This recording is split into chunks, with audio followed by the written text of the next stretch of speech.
wanting. Ooh, you restaurant? That place isn't...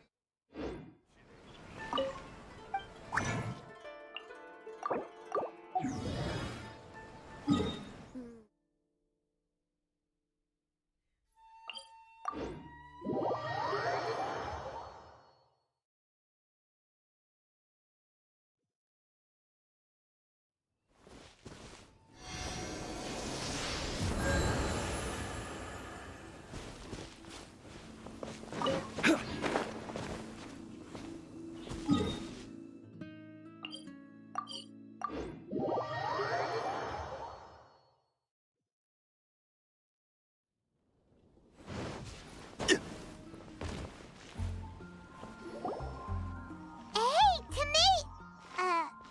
Is that Albedo? Why is he leaving?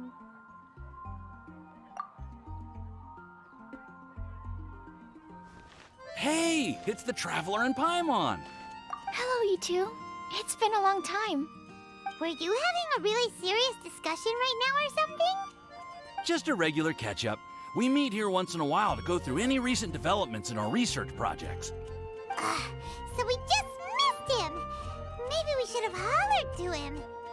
He didn't look in the best of moods just now, though. Was he upset about something? If so, he probably wouldn't have been in the mood to help out anyway. Upset? You mean Albedo? Yeah, he wasn't looking his usual self. Upset. Uh-oh. I wonder if... What are you looking at me for? I wonder if Timaeus' research topic is so boring that Albedo finally snapped. Surely not. It's not that boring, is it? Nah. Anyway, Paimon wanted to ask you for a favor, Timaeus. A favor? Well, sure. How can I help? Well, Paimon found a bunch of super-duper sweet Sincerias in the mountains the other day. But if Paimon eats them all, then they'll all be gone, so Paimon isn't ready to finish them all yet. Paimon was thinking maybe you could make a device that you put fruits in and it turns them into juice. That way, they'll be preserved for as long as Paimon needs. Oh, yeah, I'm afraid that sort of thing is a little... Huh?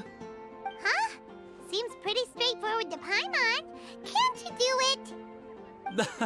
Paimon, I'm afraid you've entered into the realm of the weird and wonderful with this one. Okay. So how about you, Sucrose? Any idea? I'm sorry. It doesn't sound like it falls within my area of expertise.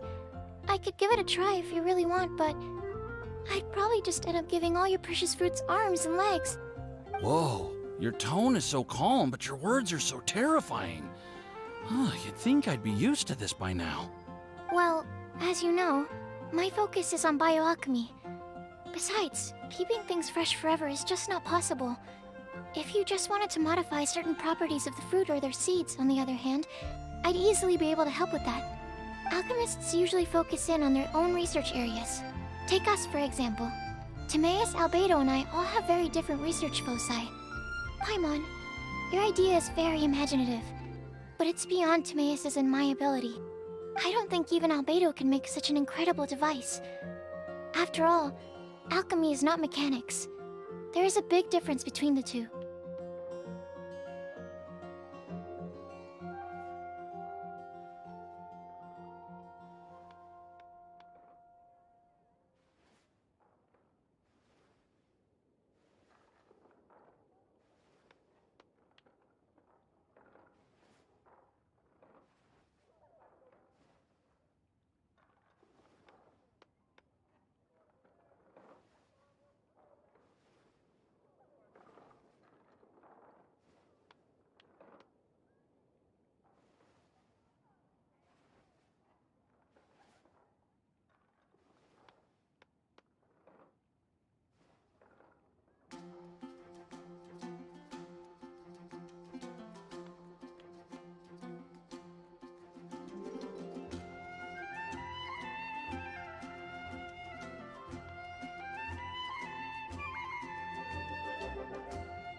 Use Paimon for overestimating the power of alchemy.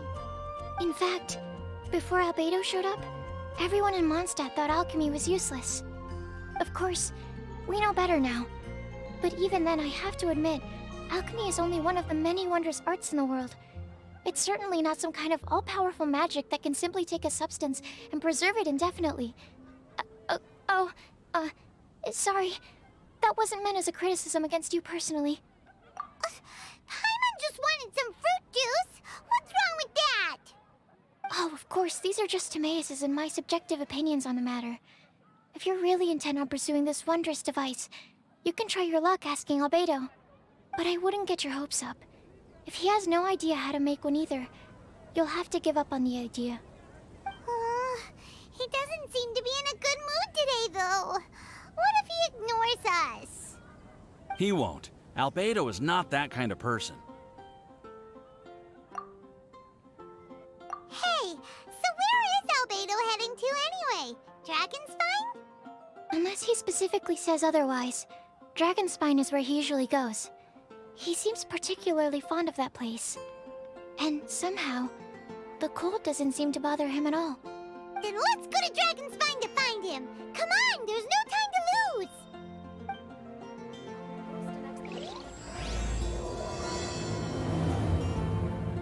The neighboring nation of Liyue has a possible commercial for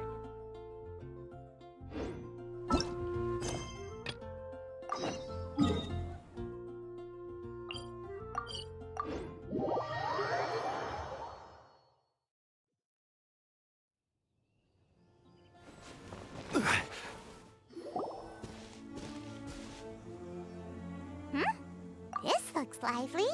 What's the occasion? Let's go and have a look. Hey, Traveler and Paimon. Fancy meeting you all the way out here. Amber? Cyrus? Pallid? What's everyone doing at Dragonspine? Don't you mind the cold? Oh, the Traveler is joining us too. Oh, great! Fantastic! Wonderful! The more the merrier. I agree. I feel much better with the Traveler joining us. Definitely the kind of person you want to have around in a tight spot. Oh, right! Paimon remembers most of these people are from the Adventurers Guild. Then again, it seems a certain outrider is doing too. Allow me to explain. The Adventurers Guild is holding winter training on Dragonspine. As you know, our members have varying levels of adventure experience. Dragonspine is an excellent place for budding adventurers to challenge themselves and improve, but it's dangerous to go alone. So, we made a plan for senior members to pair up with junior members. This way, everyone can experience training on Dragonspine together under safe and controlled circumstances. Now, every adventurer can progress together. I've been working on this grand plan for half a year now, and it's finally coming together! It's a great plan, isn't it? Hey, you are an outstanding adventurer. Surely you must be willing to join us and help out. Is the Adventurers Guild short on experienced members? Well, that's part of it, actually. The other reason is, when I was patrolling the perimeter of Dragonspine, I found a lost kid named Joel. I heard he lives here on the camp, so I escorted him back. I know, Joel's father went missing. I totally sympathize with how much Joel misses his family. Dragonspine is so bleak and deserted. It must have been so lonely for him here. Aw, Amber.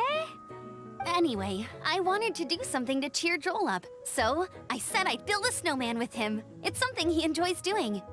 It also gives me a chance to stay here for a while and help Cyrus out. Aw, really? Thank you. Let's go meet up with Joel then.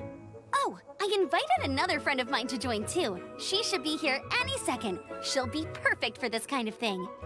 Hey, Cyrus, we've got to take off. Is that okay? No problem. Go ahead.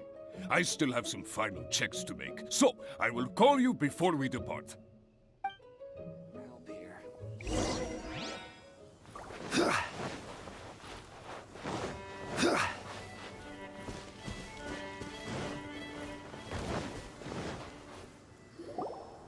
Joel. We're here. Hi, everyone. I'm so happy right now. It's nice to have so many people to hang out with. Are you here to build a snowman too? Build a snowman? Oh, sorry. I forgot to do the introductions. This is Eula, the Spindrift Knight and captain of the Knights of Favonius Reconnaissance Company. Amber, you're being far too formal. The child is never going to remember all that. Please, just call me Eula. Okay, Auntie Eula. You can call me Joel. Auntie Eula? Uh-oh. Eula's gonna add that to her long list of scores to settle. All right, if that's what you want to call me, go right ahead. Whoa! Eula just let something go for once? Amber, what's this I hear about a snowman? I came to assist because you told me the Adventurers Guild was short-handed. Yeah, that's something else. But look, Joel's at the age where he should be having fun, and there's nothing to play with on Dragonspine. He used to build snowmen with his dad, and since his dad's not around, we're keeping him company instead. Besides, Eula, it's gotta be more fun than taking an ice bath all by yourself. Let's combine our forces and build ourselves a huge snowman. It'll be a ton of fun. Yep. Count Paimon in too. Paimon wants to build a snowman. Auntie Eula, are you too busy to join in? If so, it's okay. I understand. No, nothing like that. My mind was on something else, that's all. Building a snowman with Joel, are we? Sounds wonderful. I'd be delighted to join you. Then let's get started. First, we need to split up into teams to gather some supplies. Joel and I will be on one team. You and Eula can be on the other team. Hey, Joel, see that huge tree over there? Wanna race me there? Yeah, let's do it! Wow. Those two are fast. It's hard to tell which of them is having more fun. Hey, what's up with you two? Why are you just staring at each other without saying anything? Well... Joel probably hasn't spent much of his life in the city. He doesn't know me, and he doesn't know what the Lawrence name means to the people in Mondstadt. Right. That's why he calls you Auntie Eula. True. In his eyes, I'm just another ordinary person from Mondstadt. It was a surprise, but not in a bad way at all. How very perceptive of you.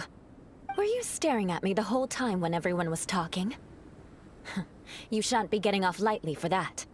The truth is, I'm a little concerned that I might be quite inept at building snowmen.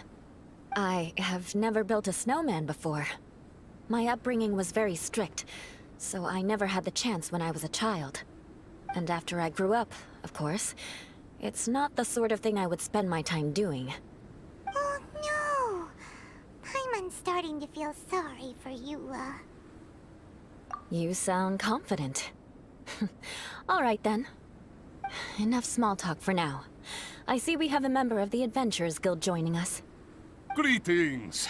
We have a slight problem here. We've done a head count, and it turns out that we have an odd number of participants. In other words, we still have one instructor slot left to fill. How it happened was, we originally asked Fischl to be an instructor, but she was busy with something outside of Mondstadt during this period. So, we found another adventurer to fill in for her, but they still haven't shown up yet. Thank goodness you are here. Ugh. Oh, hello. My name is Gerald. I'm a new adventurer. In that case... Fine. But for that, you will pay. Huh? Pay for what? Okay. I got it. I'm ready and willing to learn. Good. Then everything is settled. Thank you for your help, Eula. If anybody else signs up later, I may have to ask for your help as well. Why did you give the spot to Eula? Oh,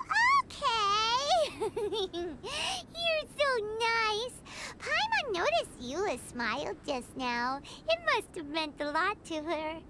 To be honest, Eula really is the best candidate for an instructor. Most people would find it hard to cope on the mountain because of the sheer cold, but not her! Oh, now Paimon gets it. This must be the whole reason why Amber got Eula involved in the first place. We were supposed to find supplies, but now Eula's busy with other stuff, and, Paimon doesn't feel like going around collecting things. How do you think Amber and Joel are doing? Let's head up the mountain and see what they're up to.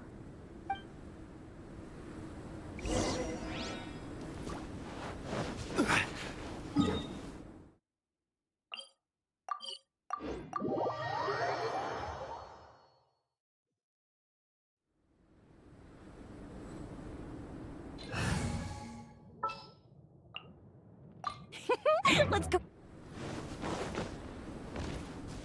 We should look for a... Strange. Didn't they say they were going this way? Where the heck are they? Did we get here too late? Have they moved on already?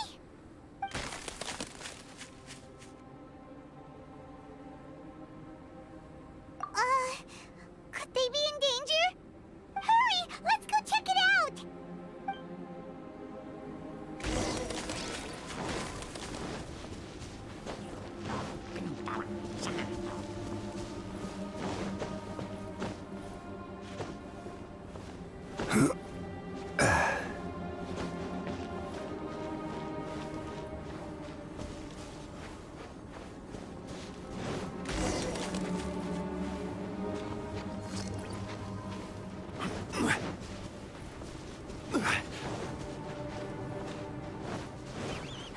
It's coming from that direction!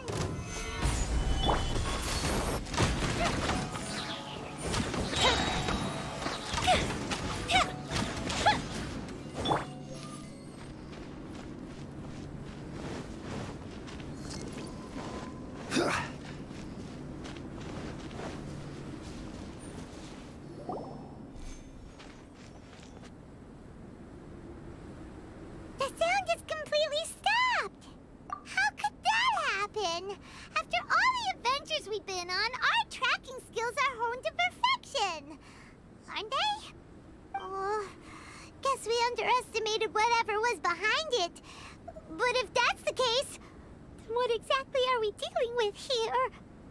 I know that voice. Hmm? Huh?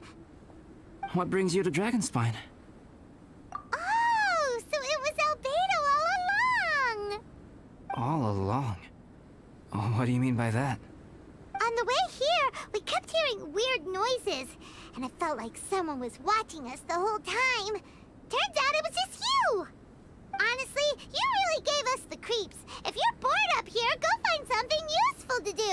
Don't go sneaking around scaring the poop out of people! The things you felt and heard could easily be attributed to animals, or bandits, perhaps. You should be wary at all times in this environment. There are all too many ways to sustain losses here if you aren't careful. So, what business brought you here? We actually came to look for you, but then it turned into looking for Amber, but now we've met you, so we're back to that again. Your thought process is rather chaotic, as is the way in which you articulate it. Hey! How dare you! All Paimon's trying to say is that we came here to look for you! Oh, is that so? Then it must surely be something of great importance. I'm all ears. He seems to be in a better mood than we thought, right? Does that mean Timaeus' stupidity doesn't really get to him after all? Huh. Okay, let's just forget that ever came up. That's okay if you can't tell me about it. Just treat this as an opportunity to stroll on the mountain and enjoy the view. So basically, the truth is we're here on adventurer duty. Ah, I see. So you foisted the rookie off onto Eula so that you could wander off and goof around? We're not goofing around! And Eula was the right person for the job! We were just being nice. What about you then, huh? What are you doing on Dragonspine? A friend commissioned me to do some artwork recently, and I have yet to finish. I came here because it's a quiet place where I can gather my thoughts, gather inspiration, and gather some raw materials while I'm at it. Raw materials? For what? Paint. Star silver can be used to make high-quality silver paint. I just ran out of my previous batch, so I'll collect some ore while I'm here. Ore can be used to make paint? Yes, but you have to be selective with the specimens you choose. Even with a high level of impurities, star silver still contains fine silver-colored particles, but they lack luster, which impacts the color saturation of the pigment made from them. Paint made with such pigment is generally viewed as a fake or a defective product. Interesting. So, paint aside, can you talk about how you find inspiration? Paimon wants to learn. You want to learn to paint? No, not for me. For the traveler. Paimon wants the traveler to learn how to paint. During our travels, we sometimes have nights where there's nothing to do. It'd sure be nice to do something memorable rather than just sit around. Painting is a great example because it can capture a moment in time. So it seems like it's definitely a worthwhile skill to have. Yep, why not? Once you mastered it, you can paint Paimon. Not a bad idea. Well, since you two would like to learn more about painting, why don't you come with me to the campsite? I have painting materials there.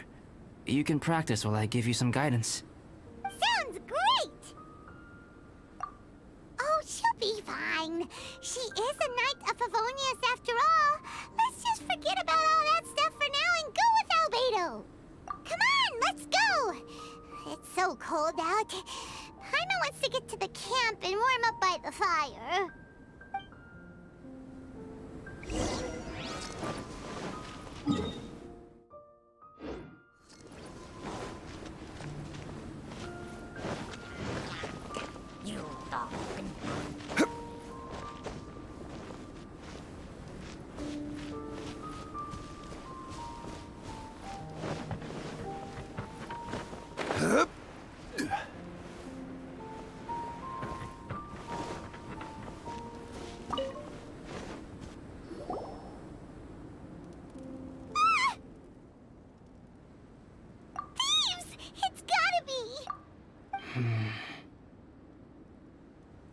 Some things are missing.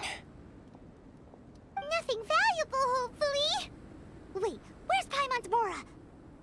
It's hard to say their value, but some of my alchemy notes are missing. Alchemy notes?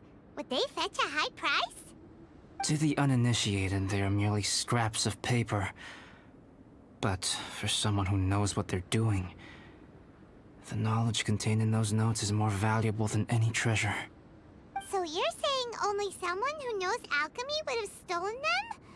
But the only people who come to Dragonspine are adventurers, thieves, and monsters. What use would any of them have with your notes? I feel the same way. However, Hilly-Trail break-ins and other such incidents are not unheard of on Dragonspine. It's difficult to draw a conclusion based solely on the evidence at hand.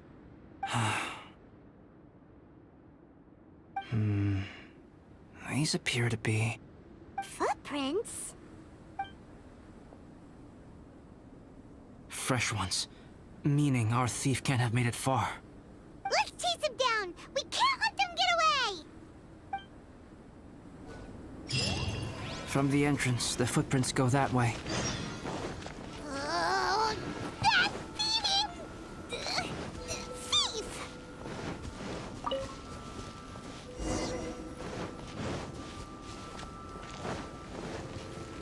The footprints lead up there. So they scaled the cliff. Okay, after them! What do we have here?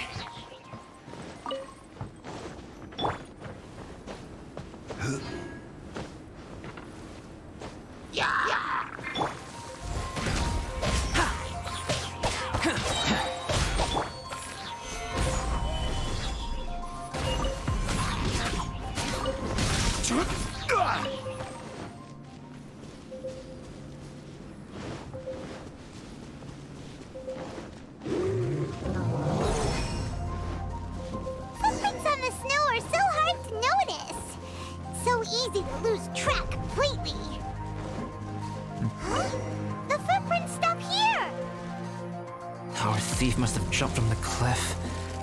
Get your wind glider ready. We're going down. Here, more footprints. They're heading to the cavern. Ooh, we got you now. You sure can run, but you definitely can't hide. Let's go in. Wait, I have an idea. I'll go in alone. Traveler, please stay here and guard the entrance. This cavern has 2 points of entry, and there are shortcuts inside. Judging from the state of the footprints, he hasn't been in there long. I should be able to reach the other side before he does. Cut him off at both ends. Good idea. Whoever apprehends the thief first has to notify the other party. This way we're fully covered. Still, safety comes first. We do not yet know the identity of our thief. Please take care. We'll be fine. Okay. See you shortly. Of course. I wonder if Albedo found the thief. This is taking forever. Really? Huh. Maybe it just feels like a long time because Paimon hates waiting. Waiting is so boring. Why don't we find something to do to pass the time? You know, something like... Oh! Look at all that star silver over there! Why don't we gather it up for Albedo? It's right next to the cavern, so we won't be going far. If anything happens outside, we can be right back here in no time. Yay! Let's get started!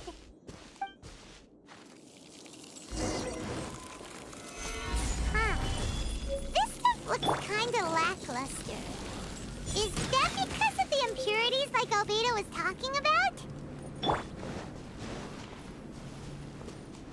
Quake! Hey, this one's not bad. Alright, this should be enough. Some star silver shines a lot more brightly than others, huh? Finally, you're back. Yes. Sorry. I was unable to catch him. He was faster than I'd imagined. Oh. So after all that, we still don't even know who the thief was? What a waste. Still, we won't be going back completely empty-handed. We did some mining. Mining? Yeah, for star silver. Look, we got quite a lot. It's just like you said. Some are really bright and shiny, and others just look like regular lumps of rock with a little shiny bit here or there. Star silver. I was merely saying what was on the front of my mind. I hadn't thought you would genuinely go and gather some. Well, you said they can be turned into paint, so we got pretty curious. Also, if it weren't for that thief, we'd be making paint by now anyway, right? Or even painting by this point. Anyway, it's all the thief's fault for wasting our time. Yes, it's all the thief's fault. The notes mean a lot to me. I'm not quite ready to give up the search yet. Let's keep an eye out for clues as we go. Oh, just one thing. Do you want us to bring all this ore back, or did you want to sort through and get rid of the useless bits first? There's no point in bringing the bad ones back if it'll ruin the quality of the paint. Some of them do look pretty dull to Paimon, so it doesn't seem like those will be of any use at all. Indeed. The sorting process is necessary. Humans are such practical creatures. They only want those things that are good. Once they have learned to distinguish between good and bad, they will never stop comparing things in their minds. Useless things should be disposed of at the outset. Right! Saves a lot of time that way. Efficiency first. So let's start by... Help! Help me! Wait! Did you guys hear that? Was that a cry for help? It's likely an adventurer in danger. Okay.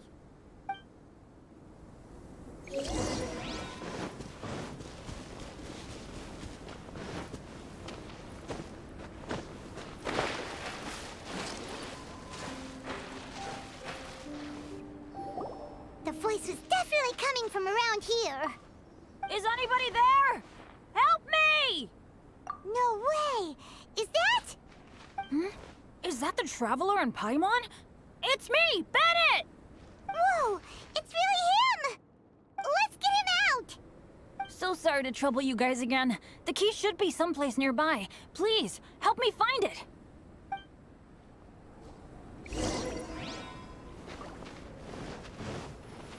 Wow, so much clutter! Uh-oh, we got company! Burst forth! Go Bishop down! The fuse is lit! Oh, so they kept the key with them! Huh. We were searching around for nothing! Oh, finally, I'm out. Thank you so much. If only there hadn't been rocks mixed in with the snow on the tree, it wouldn't have made me all dizzy when it fell down onto my head. And then I would have never walked into the Fatui's trap. Bennett? In a cage? Never saw that coming! I won't bore you with the rest of the details. Just me being unlucky again. Yep! Taking them out was child's play!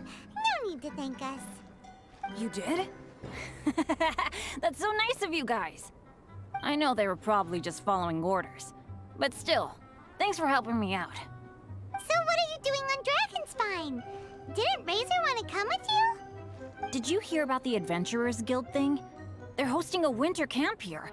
As one of their veteran adventurers, I'm here to help out the rookies. Razor's not an adventurer, and as the leader of Benny's adventure team, as well as the only actual member, I had to come on my own. But now I've been stuck here for so long, I probably missed it. Oh, I hope Cyrus doesn't get mad at me. Oh! Wait, so that guy Gerald who got left in the lurch, he was supposed to be paired up with you? If so, sorry, Bennett, but you really did miss it. He got paired up with a different instructor instead. What? Weren't they short on instructors? Where'd they suddenly get extras from? A few people from the Knights of Avonia stepped up in order to help support the event, so they ended up with more instructors than students. Knights of Favonius. Yeah, they're definitely more reliable than me. I'm just a walking accident waiting to happen. Right. Anyway, that was just the situation when we last saw them. It might have changed by now. Who knows? Maybe a whole load more rookies will have turned up to join in.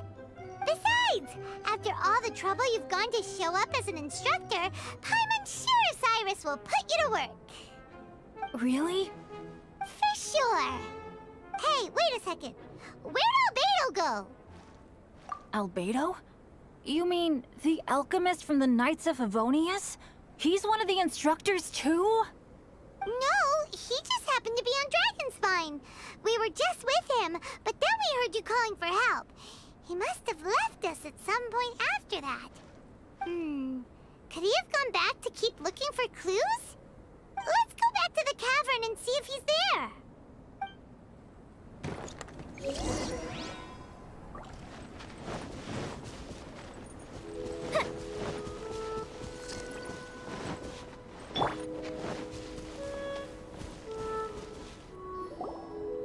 Still no sign of Albedo. This is weird. Where has he run off to? This is great! Dragonspine's so fun today! There's so many people around. It's never usually like this. This was where we heard Bennett's cry for help, right? We heard his voice and went straight over to rescue him. Then we noticed Albedo was gone. Huh. So he just didn't feel like helping us save Bennett? Wait, what? What are you talking about? Oh, Albedo! Where the heck have you been? We've been looking for you! I should be the one to ask you that. Didn't I tell you to stay at the cavern entrance? Huh? I'm not really following who was waiting for who and who was looking for who, but first things first. I apologize, Albedo. I don't fully understand what's going on, but it seems like it's mostly my fault. No. Bennett, this is not because of you. you needn't blame yourself. Traveler, clear this up for me. What was the reason that you left the cavern entrance? Did you... There you are. Stay right there. You have a lot of explaining to do. What? Me? Huh? Eula? Aren't you supposed to be helping the new guy? Yes, that's what I would be doing, if I hadn't been interrupted by a certain someone's malicious scheming. Albedo, I saw you taking Joel towards the wasteland at the edge of Dragonspine. That place is crawling with monsters. What the devil do you think you were doing?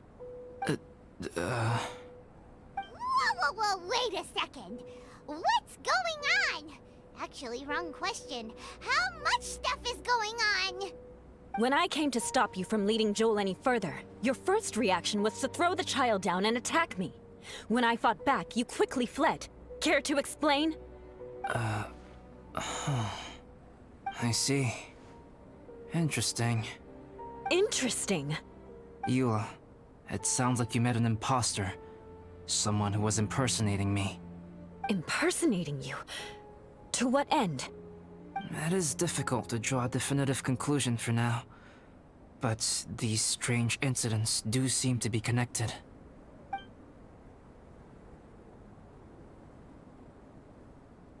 Your alchemy notes were stolen. Can the Traveler and Paimon testify that the three of you were together up until you entered the cavern? Yes, we can confirm that. As things stand, I don't have any reason to harm the child. Whoever you met is likely to be both the thief who stole my notes, and also an imposter.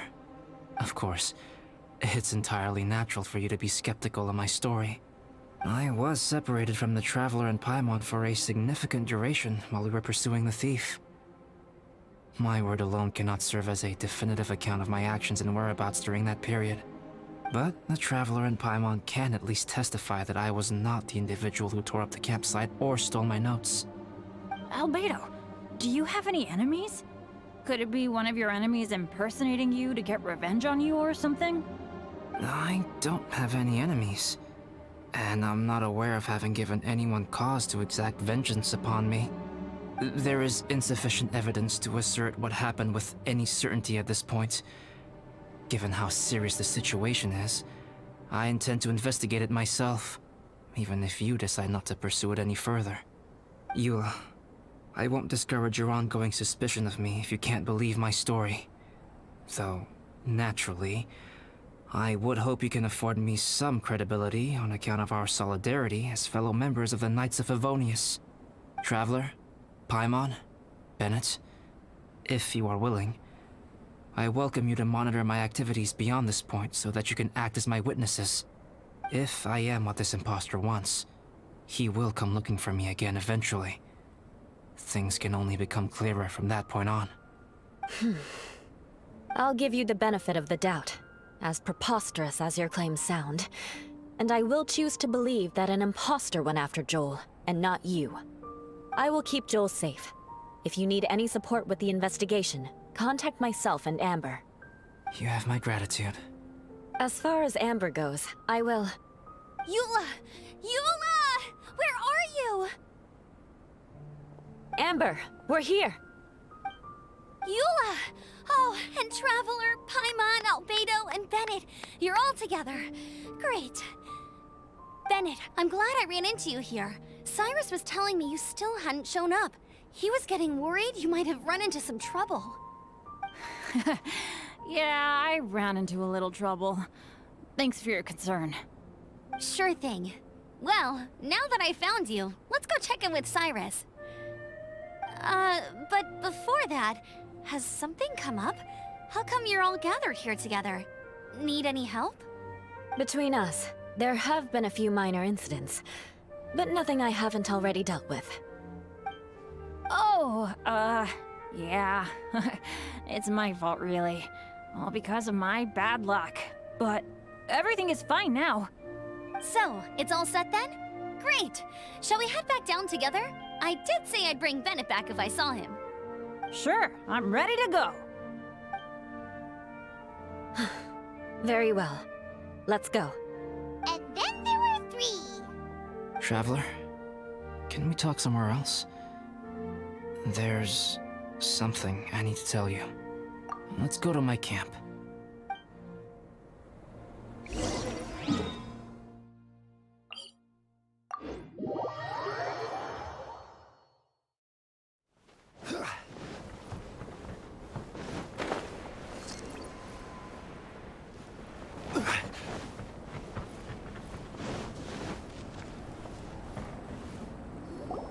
My camp is somewhere that we can talk openly, without reservation.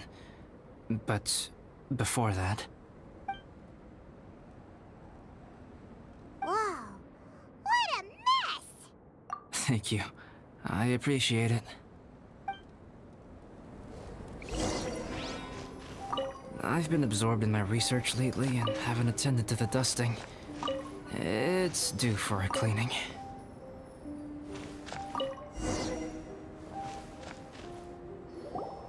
Yep, that should do it. Neat and tidy. Thank you, both of you. Now that everything is in order, it's time to talk. You look really serious right now. Is this about what happened earlier? I remember I once told you that you must have questions, and that I would answer them. I also said that, while I did not wish to deceive you, there were certain things I could not go into detail on. I am a synthetic human being. A human forged by human hand. The one who created me, my mother and teacher. Her name is Rhynedaughter, a researcher from Conria, also known as Gold. A synthetic human? What the... How the heck does that work? When the pinnacle of attainment in alchemy is combined with unimaginably vast learning, the apex achievement is the creation of human life. When you say Conria, do you mean... I am indeed somewhat older than my appearance might suggest. But when I came into being, Conria had already been destroyed. I have no memories of it. My master raised me and taught me everything. Like her, I am a pure alchemist. I live for academic knowledge. Nationality and identity are not what ultimately define us. Traveler, what is your general feeling toward Dragonspine? You've visited numerous times now.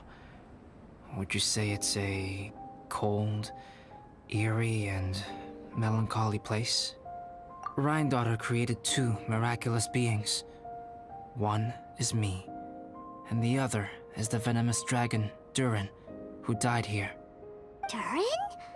So that makes you guys... brothers? As sons of Rhynedaughter, Durin and I are indeed inextricably linked to one another. The phenomenon of our creation defies definition within the scope of a typical human worldview. But if we may tentatively call it birth, then yes, we, by extension, are family. Speaking of Durin, Paimon remembers that his power was quite... special. That's right.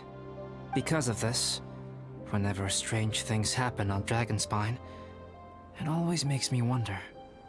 For instance, the feeling of being watched that you described, as well as the sounds you heard, and the one impersonating me that Eula met. Oh, right!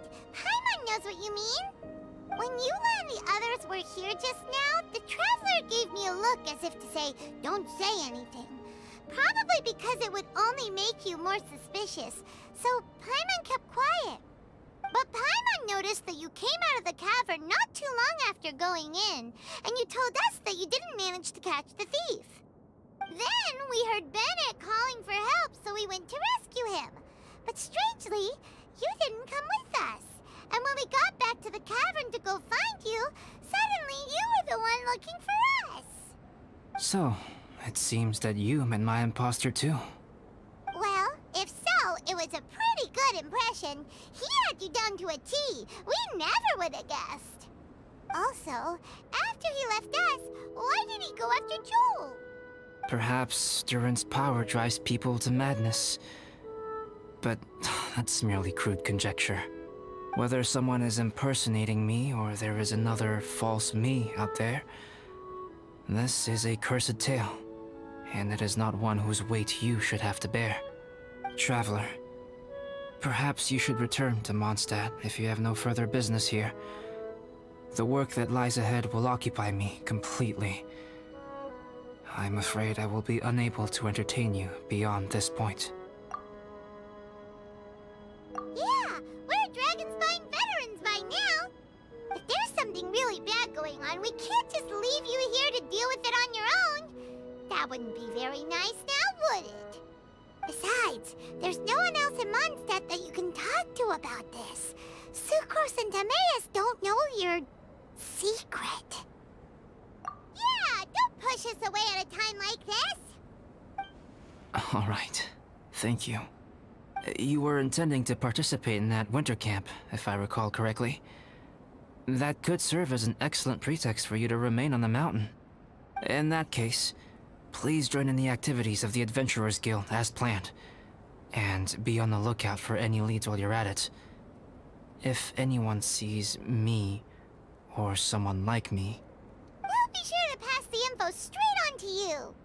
Good. Then we're agreed. Okay, let's split up to look for clues, then meet back here at this camp in a few days' time. Sounds good to me. But please, whatever happens, put your safety first at all times.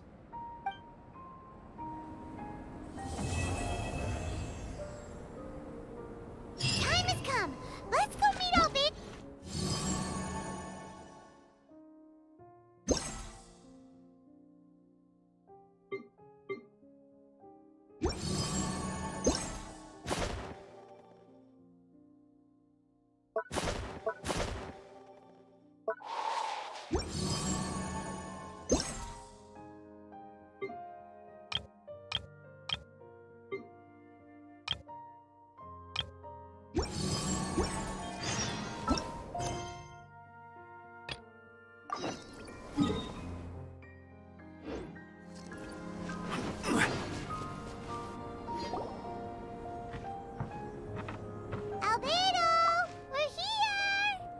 Traveler, Paimon.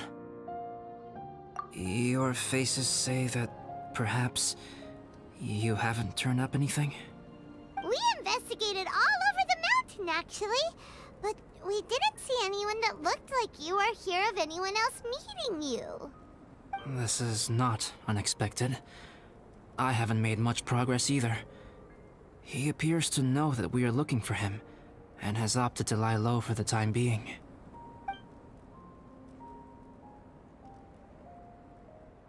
Still, there is one thing I found. I discovered footprints on some parts of the mountain, and although they were a little covered by the snow, I could tell they'd been left by someone of a similar size to myself. The footprints were quite numerous, so I believe my next step will be to rule out each of the adventurers active on Dragonspine, one by one. We can help with that. We have plenty of contact with the adventurers. So now we... Ah! What was that? It came from that direction. Could it be the imposter? Yes, let's hurry.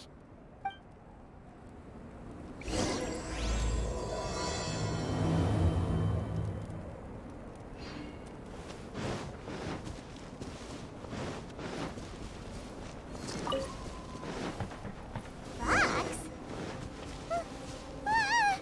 And what are these boys also doing here? Hey, did you see that? Did those rocks shake just now?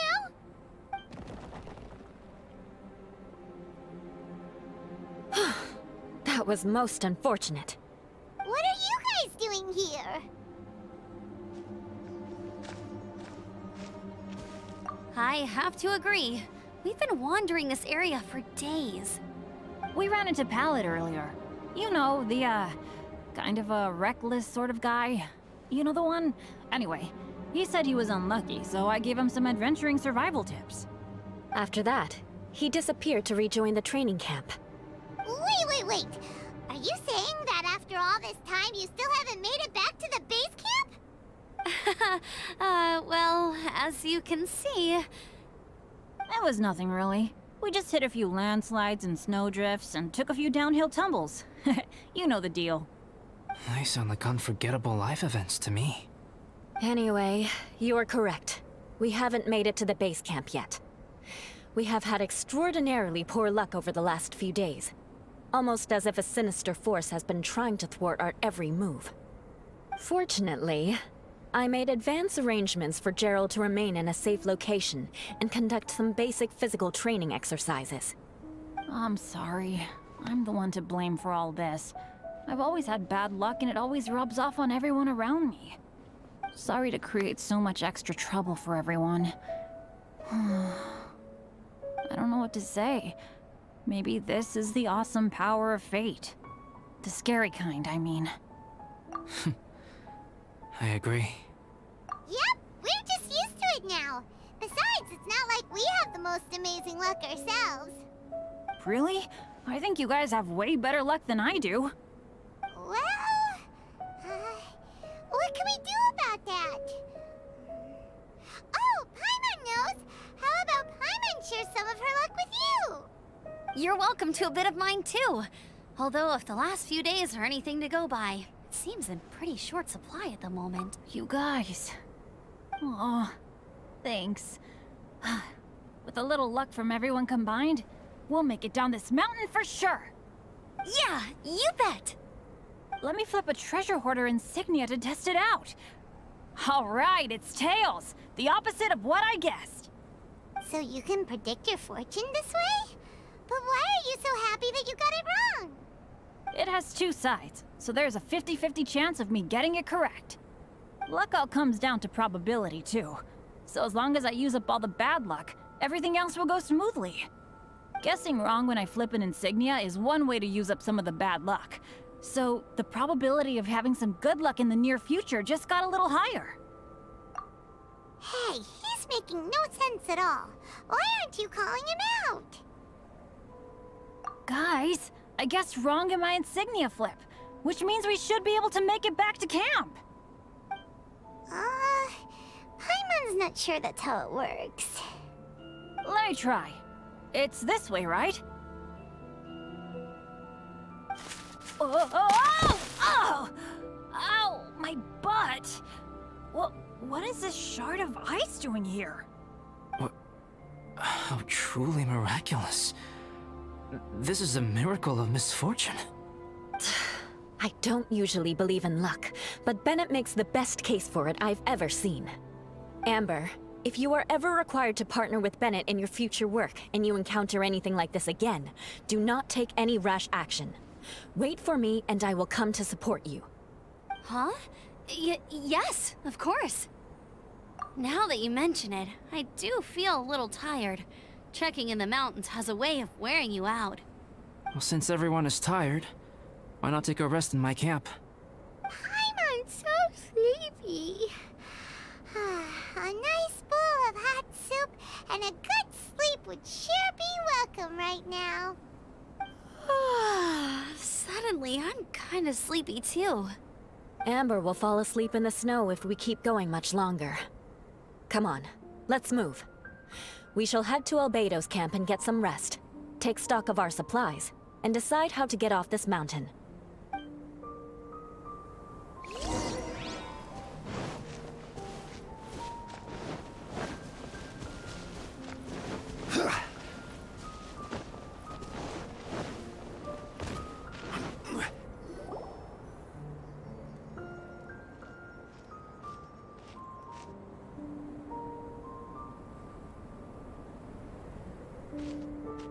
Here we are.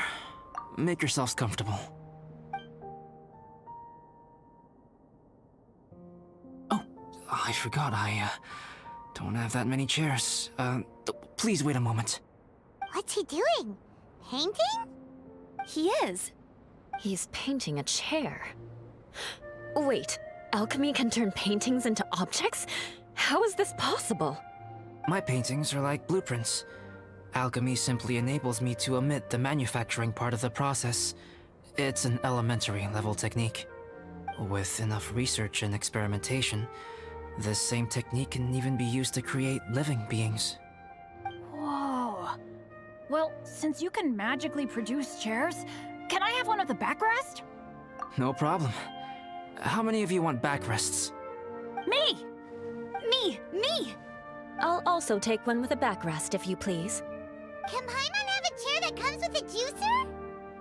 Still beats squeezing onto a stool with you.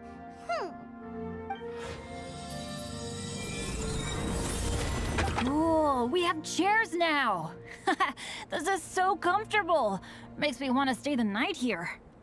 You're very welcome to stay overnight if you wish. There's still some time before dinner. Get some rest, everyone. I'll tend the stove. Hey now, we can't be letting you do all the work. I can help. Please, put me to work.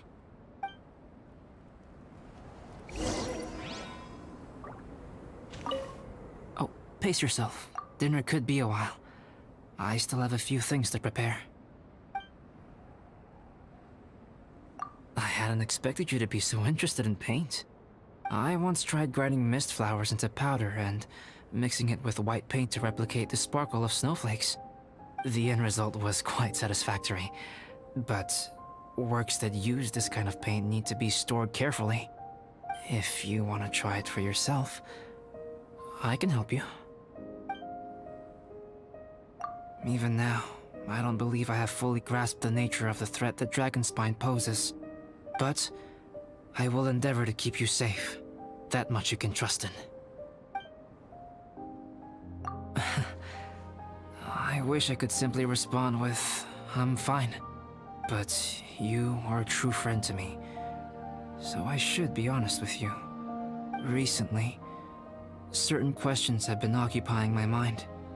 Questions about the nature of life and creation. However, I feel that rushing into a discussion with you on these topics before my ideas on them are fully formulated will bring you far more confusion than clarity. So I will wait till my thoughts are clear in my own head before I share them with you. Until then, please forgive me. I wish I could simply respond with, I'm fine. But you are recently, however, so I... Oh, don't worry about it. A chance like this to gather around the fire and chat into the night is a rare and precious one for me. I won't participate in the conversation much. It's just a habit of mine. But please know that I am enjoying the atmosphere all the same. Of course, I'm happy to continue chatting with you if you'd like. It's almost ready now. Traveler, please light the campfire and gather everyone for dinner. Yay!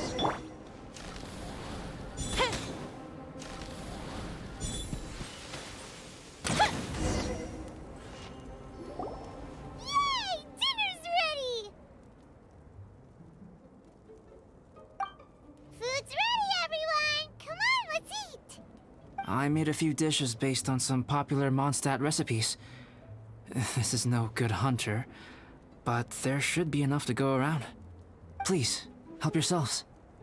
Wow, smells great. Don't mind if I do. Wait, don't steal all the fried vegetables. Leave some for me. Hey!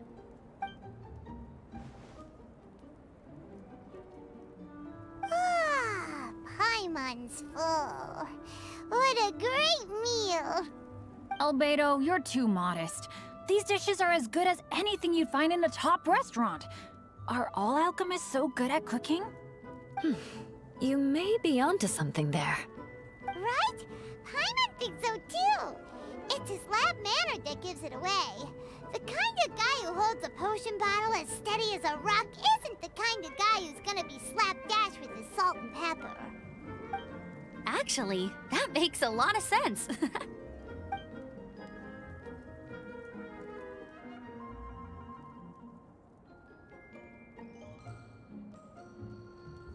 I'm so sleepy after all that food.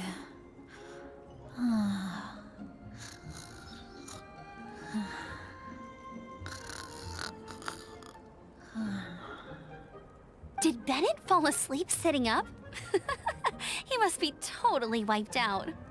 The way he's sleeping is so alert. I'm impressed.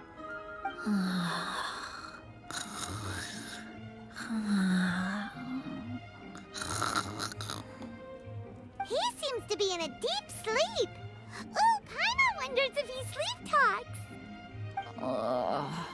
Oh, no, Dad, no apples for me. I want sticky honey roast and fisherman's toast. Sticky honey roast. That's your favorite, isn't it, Amber? Sure is. Give me a sticky honey roast from Good Hunter any day. I used to take Eula to Good Hunter a lot back when we first met. Before long, Sarah would start cooking our usual orders as soon as she saw us coming. She said we ordered the same thing so often that it was practically muscle memory by that point. She also said that if everyone in Mondstadt ordered like we do, her job would be so much easier. All she'd have to do is memorize everyone's favorites. Always eating together. Aww, it's nice that you two are so close. The Traveler and Paimon always eat together too. It's a sure sign of true friendship. Two people simply sharing a meal says nothing either way about the relationship between them. That depends if it's a one-off meal or a regular occurrence. Aha! Paimon just noticed something. Whenever Eula doesn't want to admit to something, she raises her chin or puts her hands on her hips. Ah, you've all picked up on that. Didn't know Eula's tells were so easy to spot. We are done here, yes? I am free to go, am I not? Then please excuse me. I have a frozen lake I need to be at. You're going for an ice bath at this time of night? Wait up! Don't go without me! I thought you wanted to get some sleep. So maybe you should stay here and rest. No, I should come with you. It's late, and it's dark, and you're not good with directions like I am. Come on, let's go together.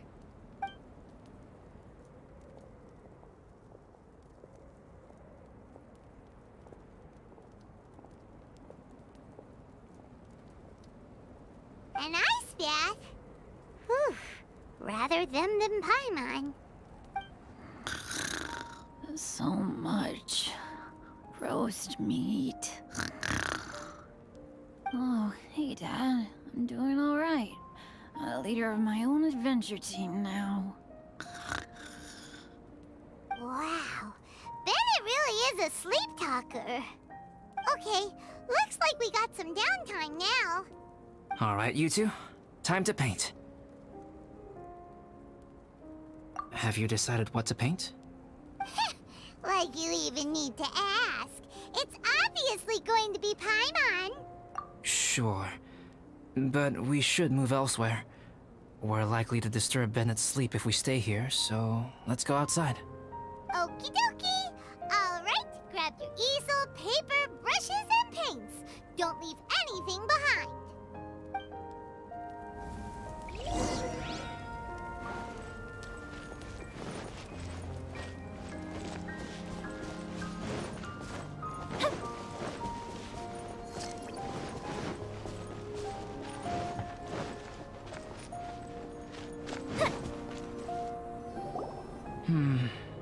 Let's paint here.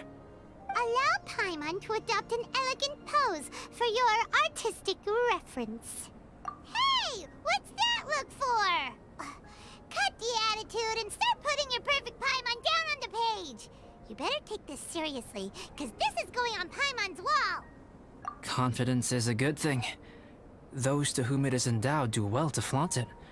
I'm looking forward to the finished piece.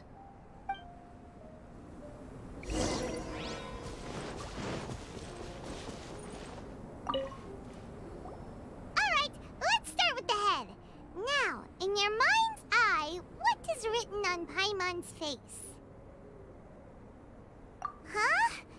Is that how Paimon really looks to you? Okay, forget it. We can come back to that. Let's move on to the body. Come on, paint what you see when you look at Paimon. like this is not going to turn out so great. Now Paimon's getting nervous. Let me see. Let Paimon see. What is this? Why you... How could... Paimon is lost for words. The brushwork is smooth and the composition seems professional quality. You had no problems there. So what the heck happened with the face, huh? Explain that stupid expression! Explain it! Smooth, professional quality? And those eyes! Those boring, lifeless eyes! Where's the soul? Traveler? Have you previously received any education in the fine arts?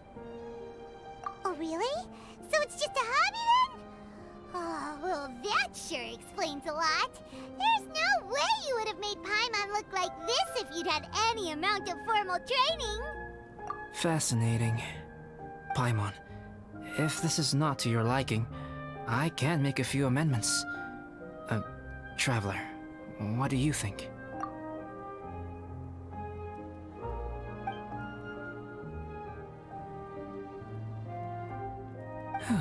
All right then.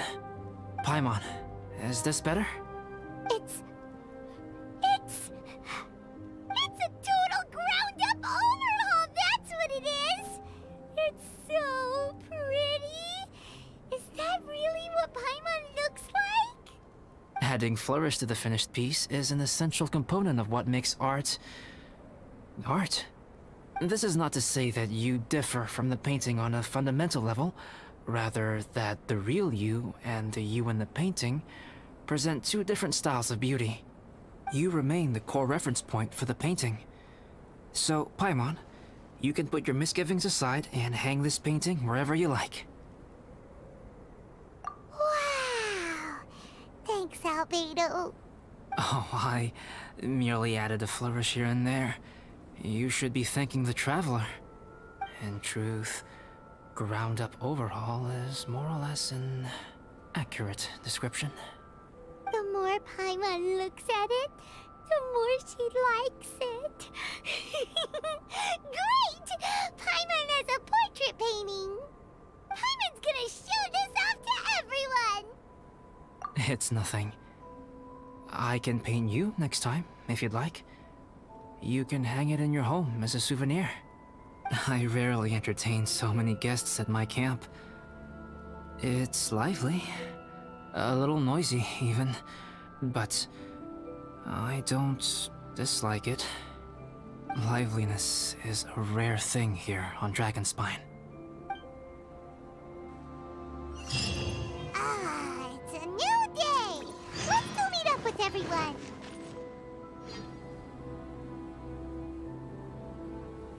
Hey, good morning!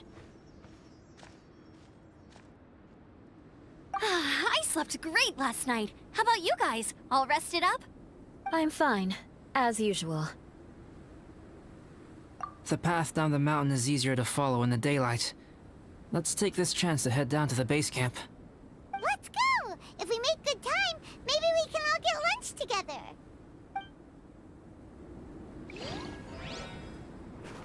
I flipped another insignia just outside the camp. Wrong again! So your bad luck is all used up. We'll be down the mountain in no time. Yeah, my thoughts exactly. Today's the day. Huh? Oh no! Avalanche! Look out!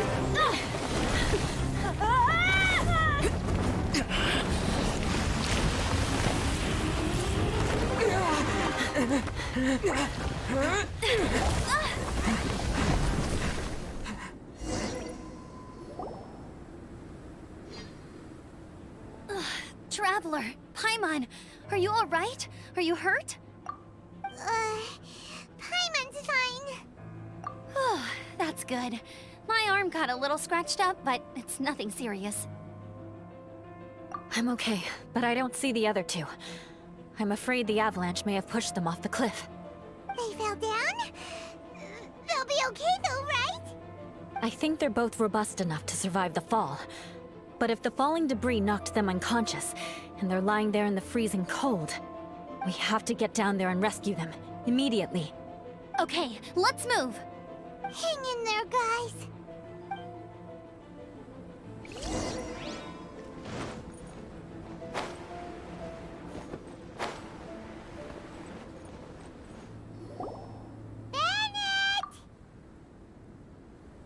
Bennett, are you okay? Shout if you can hear me! Bennett! A voice! Over there! Bennett, is that you? Guys, I'm over here. Are you alright? Are you hurt? Let me check. I'm a little dizzy, but I'm not in any pain. I don't think I'm injured. Thank goodness. Scared the life out of me. If you're dizzy, sit and rest for a while. It's fine, really. This kind of thing happens all the time. I'll be fine. Thank you. Wait, where's Albedo? Isn't he with you guys?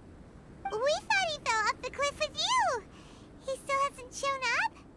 We found Bennett here, so Albedo can't be far away. Keep searching this area. Got it.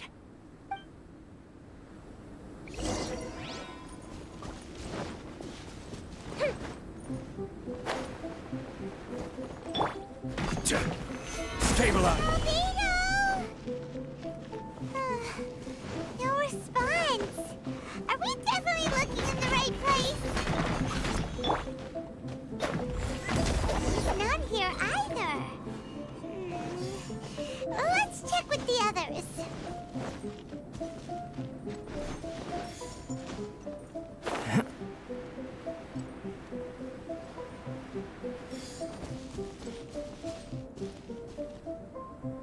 Well, any sign of him? Not a trace. Nothing from me either. Strange. We didn't have any luck either. Where could he have gone? Everyone! Ah! Albedo! Are you okay? Nothing serious. Okay, everyone accounted for. Guys, I think it's gotta be because of me. The avalanche only happened because I'm here. I guess flipping a treasure hoarder insignia isn't gonna change my luck after all. No wonder no one wants to go adventuring with me. I'm so sorry. Don't say that. I'm hardly the lucky type myself, so I'm not about to go blaming every little thing that goes wrong on you. Exactly. Besides, Dragonspine is a dangerous place. Avalanches literally come with the territory. Bad luck has nothing to do with it, okay? Traveler, what's wrong? Your face looks... Oh no, did you get hit on the head? Here. Everyone, the incident is behind us now. We should keep moving.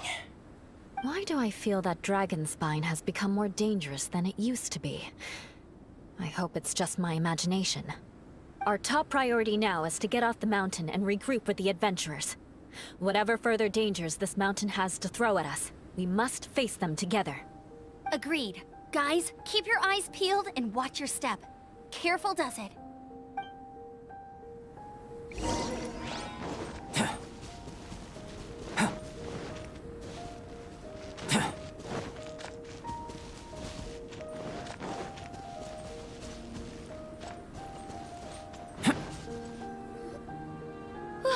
We've been heading in the right direction for a good length of time now. We must be getting close. I can feel it. Victory is in sight! Hooray! As soon as we get to base camp, Paimon wants a bowl of hot soup and some barbecued meat. I hope we can all get there safely. No more incidents, please.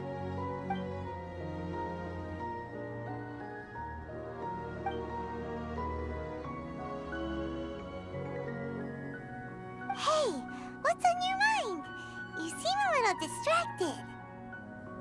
Something's up, isn't it? Are you hungry? Cold? Shall Paimon hug your head to warm you up? I don't think I've spent so much time on Dragonspine before. It sure is cold, but the view is amazing. Isn't it, Eula? Eula? Sorry, I wasn't listening. What did you say? I was just thinking. Whenever I've met up with you at Dragonspine in the past, we always stick to the same few spots. It's much more vast and beautiful here than I realized. If it were a little warmer and a little safer, I bet this place would be bustling with visitors.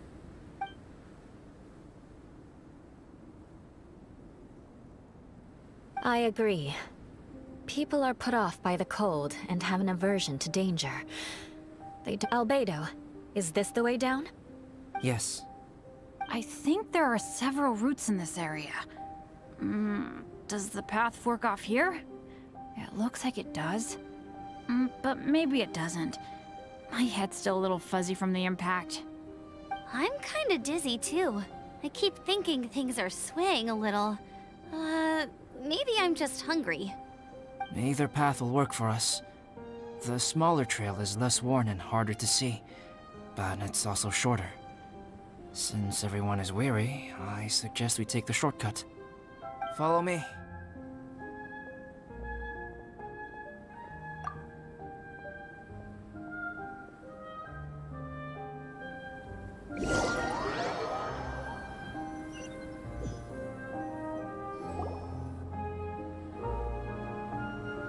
Wait.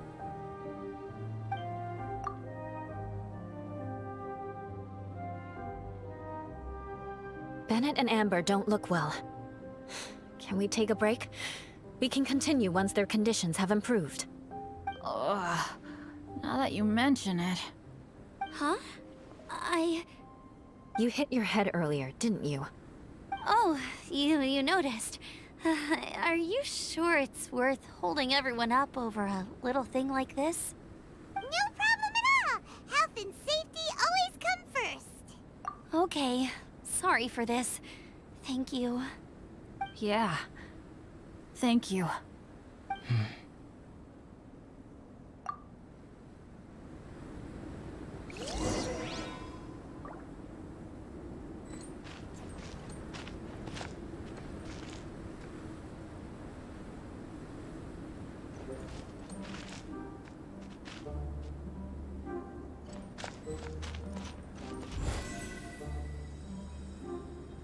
Come into being!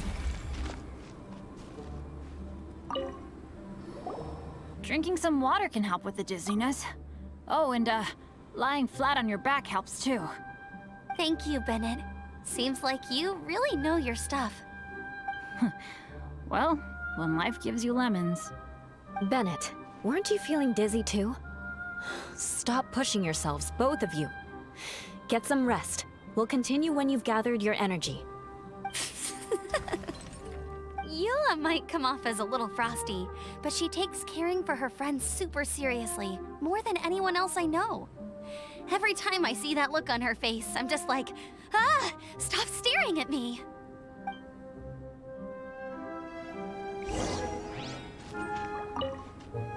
Traveler, I know what that look means. What's on your mind? Maybe seasoned veterans have an instinct for it. I sense it too. Something seems to have changed, but I can't confirm for sure. It could be difficult to verify.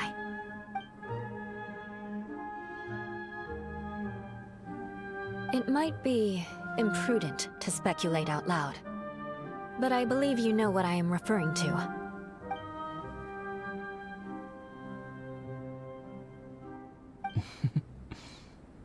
Traveler, I think...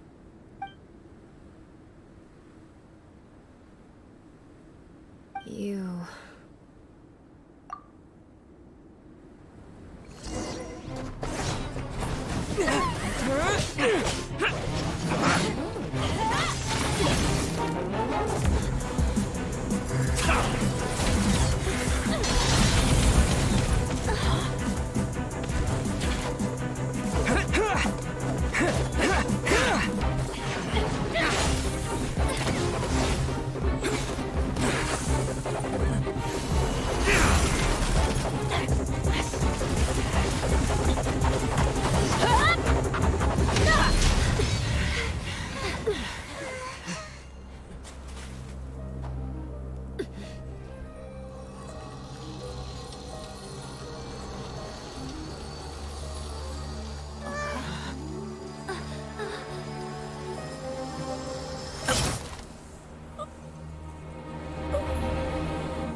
It's not over yet.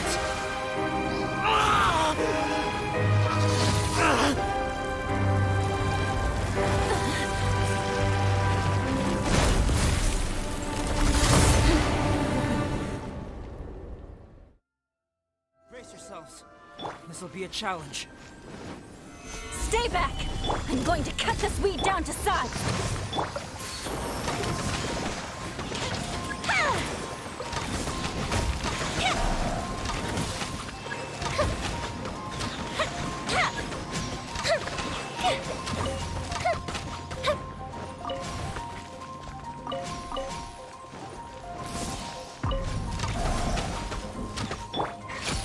Gather!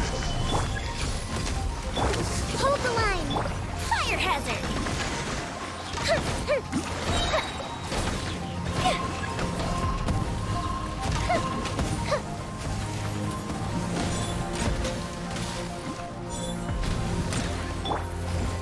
Live!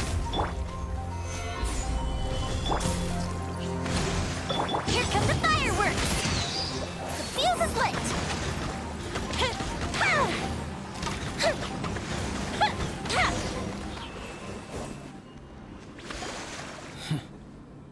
What in the world was that thing? One moment it was human, the next it was a plant! Is everyone alright? We're fine. But can you please tell us what's going on? I don't understand. I take it this monster is whom I had the pleasure of meeting last time. Correct. As you might have guessed, this is a mutated whopper flower. An extremely rare kind. But can whopper flowers turn into humans? Not typically, but conditions on Dragonspine are far from typical. Perhaps the dragon's blood seeped into the land, then was passed to the monsters via the ley lines, accelerating their rate of mutation. How could that happen? This mountain is home to the remains of Durin, the venomous dragon. If there is anywhere in the world one might expect life to do unfathomable things, it would most likely be here. Durin was an artificially created life form. Its existence is nothing short of a miracle, and proof of countless possibilities. In other words, this mountain we stand on is a cradle of life's profoundest mysteries. A vast and terrifying hotbed of possibilities. The avalanche. It must have been the work of this imposter. Agreed. All the other troubles you faced on the way down could also have been its handiwork.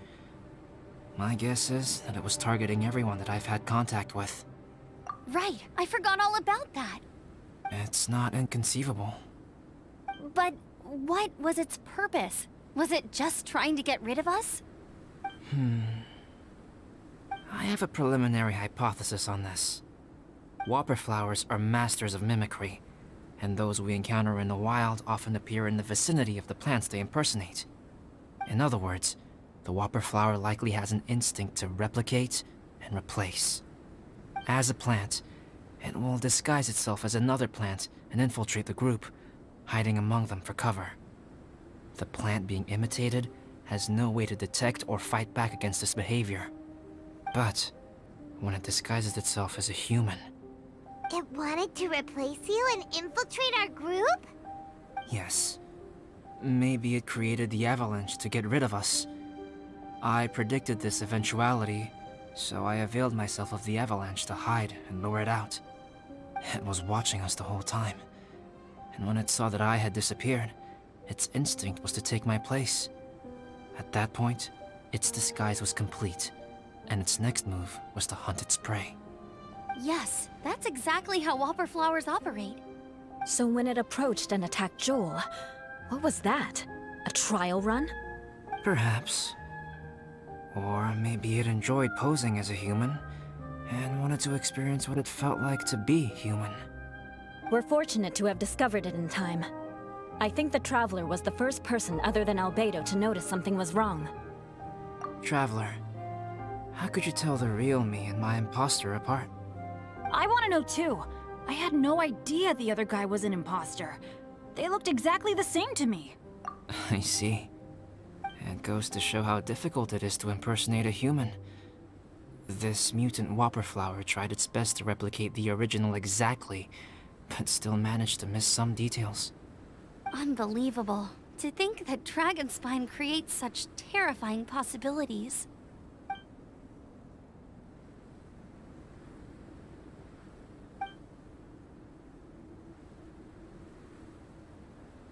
Anyway, at least we won in the end. It looks like my method did work after all. I used up all the bad luck, and the good luck finally came through. About that. If you're referring to having fallen down the mountain and avoided injury, well, that's because I was secretly protecting you. Huh? Well, that still counts as good luck to me. Yes, that's not an unreasonable way of looking at it. Okay. We've been delayed long enough. Time to move on. Yeah, let's go!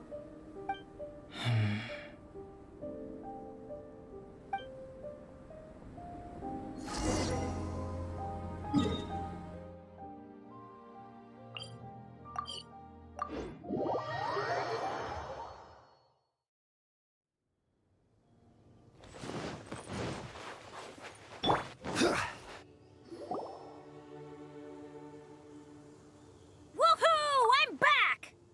Cyrus doesn't seem to be here. He must have headed up the mountain. Let's wait for him here. Amber, are you feeling better? Yep, all good now. Nothing to worry about. I don't know what I'd do without you guys. If not for you, I'd probably still be locked up in that cage. I really want to thank you all properly, but I can't think how at the moment. Huh? You must be pretty used to being on the receiving end of people's kindness by now, though, surely. You probably need it often enough, given your... situation. Come on, don't put it like that. Sure, plenty of people have shown me kindness before, but that doesn't mean I will ever take it for granted. No matter how many times people help me out in life, I will never forget any of them. Well, instead of repaying those who helped you, perhaps you could help others yourself. Everyone meets others in need from time to time. By choosing to be there for them, you're passing the kindness you received on to others. Yep, you're right. That's what I've always tried to do, and will always continue to do. Right. And when Cyrus gets back, I'll find some way to help him out too. This has been quite an eventful day. Yeah, it has. It's really hit me how tired I am now that I've started to relax. I need to rest. Everyone, please excuse me for a while. Yeah, I need to get some water and maybe a piece of fruit. Once I'm rested up, I need to get back to being an instructor again. Well, it looks like the curse of the mountaineers who couldn't get off the mountain is finally broken. Feels like an action-packed chapter has come to a close. Shall we find somewhere to rest and chat too? Why not? Then please, come with me. You sensed something too, didn't you? Then let's go. Huh? Are you going back to your camp again? Paimon thought maybe we could talk here. Okay. Might as well come with you. Good. Shall we set off right away?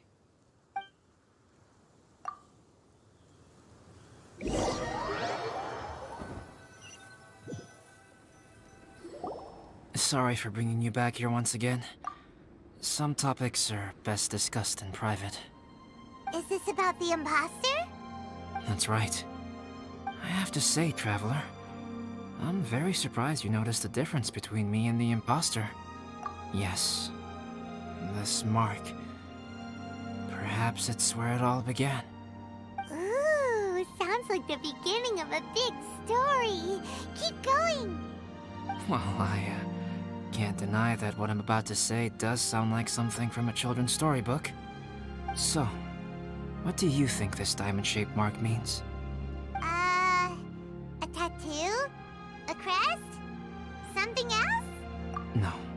Consider it a birthmark.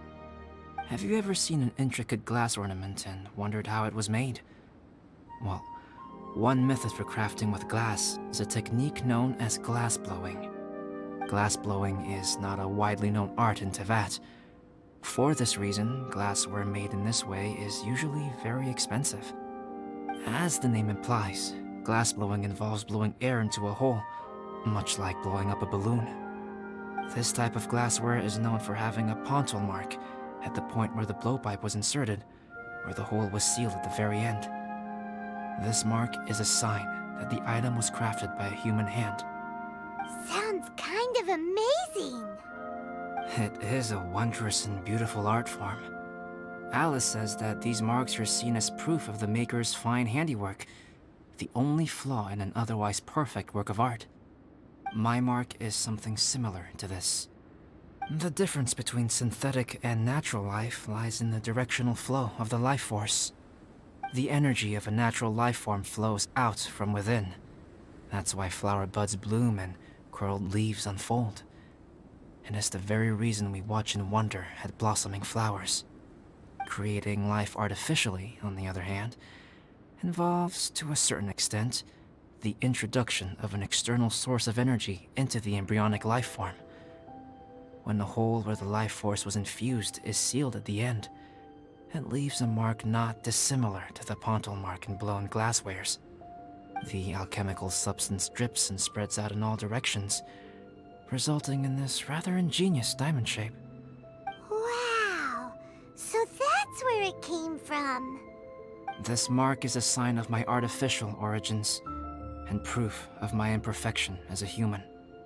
I presume that the impostor intentionally avoided replicating this mark, so as not to become less than perfect himself. You are fundamentally different from other people. I have few qualms about sharing my secrets with you. Just as Paimon said, it all sounds like a story. Even if you were to tell anyone else, they would regard it as nothing more than a tall tale. The transcendent and miraculous are not the only things to which human beings aspire. They pursue the everyday, the ordinary, to a far greater extent than I would have ever imagined. People like to believe that those who are thoroughly different from themselves could only ever exist in stories. It makes things much easier. Or, in other words, all the unfathomable things we've seen recently would make good material for a novel. I have friends who write novels. If they wrote this story, it'd probably be even more complex. Making up stories is easy. Even Paimon can do that. Oh. I didn't know you had that kind of talent. Paimon's the best guide in Teyvat. Making up stories is a piece of cake. In that case, how about we have a storytelling contest? We can base our stories on the events of the last few days. Sounds great. But we still have to help out the Adventurers Guild. I understand. Creativity is something that cannot be rushed. Take your time, and come back when you have found some inspiration. We'll see whose story is more compelling. Deal! Okay, we'll regroup with the Adventurers Guild for now. Sure.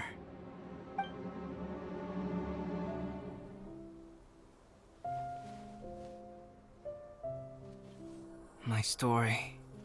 Yes, I should have known. Master's failed specimen in the dragon's belly. This is where the story truly begins.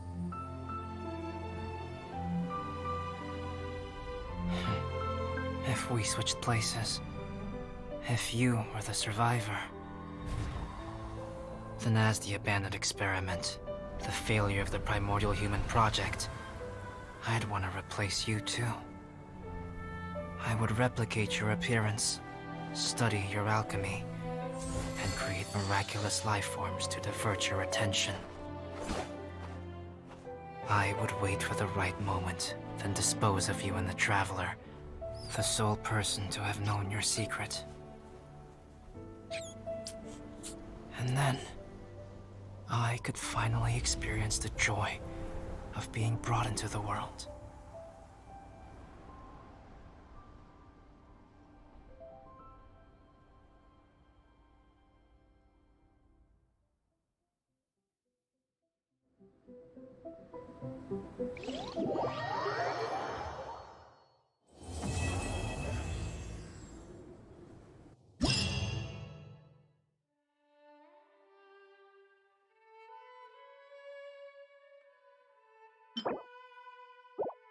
Guess what?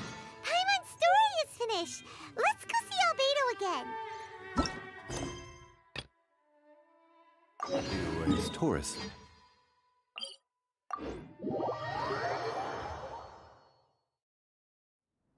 We should look for a place to take shelter.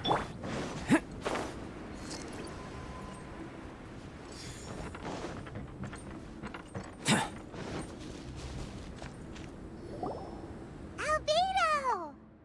Traveler, Paimon. I suppose your story is ready. Yep. How about you? Do you need some more time? No need. I am also ready to tell my story. Paimon calls dibs. Paimon first! Please, go ahead. Okay, here goes.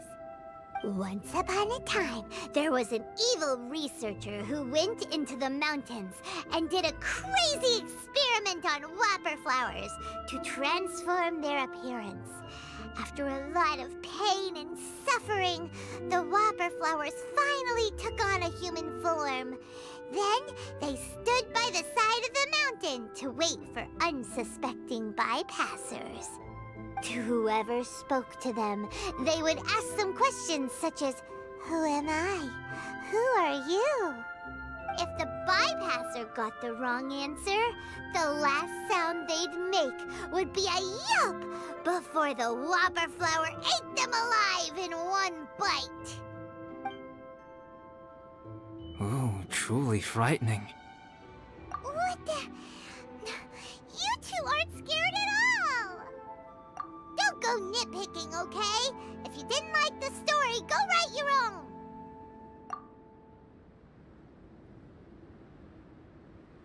In other words, the whopper flowers would ambush and then completely replace their victims. And then what? Go back to where the person lives? Enter their home? Eat their whole family? Paimon made up this story, but now Paimon's the one who's scared by it. It's a good story. Oh, may I write it down? I may bring it up in future conversations.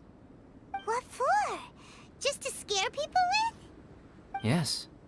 You've got a real mean streak, Albedo. Mine is a little longer than yours. It starts with an alchemist. A great alchemist once created Subject 1. Subject 1 was her proudest achievement, and successfully blended into human society. No one ever would have thought that this friend of theirs was in fact a synthetic human. However, unbeknownst to Subject 1, the alchemist had tried the same experiment many times before he had come into being. Some of the rejects from failed experiments had been discarded, but had not died. Subject 2 was one such failed experiment. He was swallowed by a great dragon that came to rest upon a snow-swept mountain. Many years later, he was resurrected by the dragon's mysterious power. He saw all kinds of people on the mountain, including Subject 1, who had somehow miraculously blended in among them. Never in Subject 2's wildest imagination had he thought it possible for experimental life forms such as they to deceive everyone so successfully. He saw the way humans accepted Subject 1 as a friend, witnessed their affection as they addressed him by name. This was what Subject 2 wanted. Now, all that Subject 2 desired was to replace Subject 1 and take the joy of his existence for himself. This is giving Paimon the chills. So scary. Subject 2 began to unfold his plan. He stole Subject 1's books and notes, and studied all that Subject 1 had learned from the alchemist. Subject 2 was highly intelligent, and he learned quickly. He changed his face into an exact replica of Subject 1's face. Then, he found a plant with mimicry capabilities. and transformed it using dragon blood and alchemy. And so, not only did Subject 2 transform his own appearance to perfectly match that of Subject 1, he also created a third entity, Subject 3. What? There's 3 of them now? But Subject 2 wanted to become a perfected human. So, he erased a mark in both his and Subject 3's necks. For these marks were symbols of imperfection. In my view, it was probably a subconscious act, an instinct. He so desperately craved to become a perfect human being that he forgot something. Human beings are defined by their flaws. Subject 2's plan was meticulously crafted. Subject 3 would draw Subject 1's attention. After Subject 1 disposed of Subject 3, he would assume the threat had now disappeared and would let his guard down. The next moment that Subject 1 was alone, Subject 2 would make his move. He would eliminate Subject 1 and become the only one remaining. He would secretly replace the Subject 1 of everyone's memories and inherit his identity, residence, clothing, sword, name, and friends.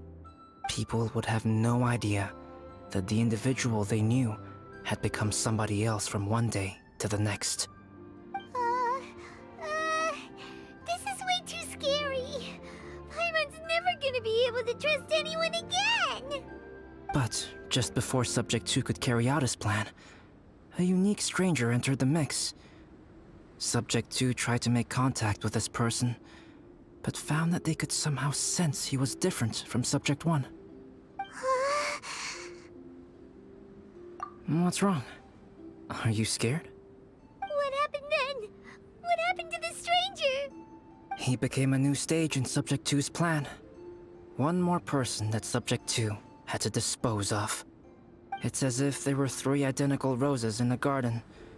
Only one of the 3 was a fine specimen, while the other 2 were defective specimens that bore poisonous thorns. In all the world, only the gardener who tended to them could tell which was the good specimen. People do not like poisonous plants. Only a perfect rose can fetch a high price. If the inferior specimens wanted to conceal the fact of their worthlessness, they would have to take the gardener out of the picture, using their poisonous thorns. This is exactly what Subject 2 was thinking. So, he hid in the shadows and waited patiently. Maybe soon, he would get his chance to become truly human.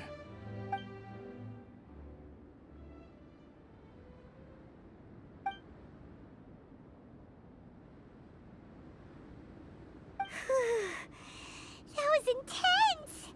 So what happened after that? Did Subject 2's plan succeed? Paimon can't bear thinking about it.